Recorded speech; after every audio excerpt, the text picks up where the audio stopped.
And that like always begs the question, was this a successful fighter for Yeah. Russia? I Yeah. mean, obviously, if you're going to deploy it as a money-making asset and send pilots and services, okay, maybe. But was this a good decision for them? Do you think?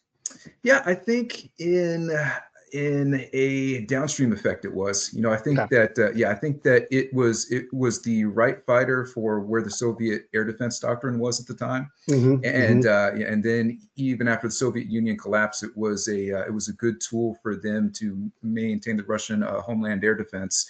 And I think it was just a good ace in the hole to have because I Hmm. mean I think a lot of us remember throughout the 90s, we were thinking that Russia was out for the count, and they were on the verge of a civil war in '93. They had that very rough spot in Chechnya for a while.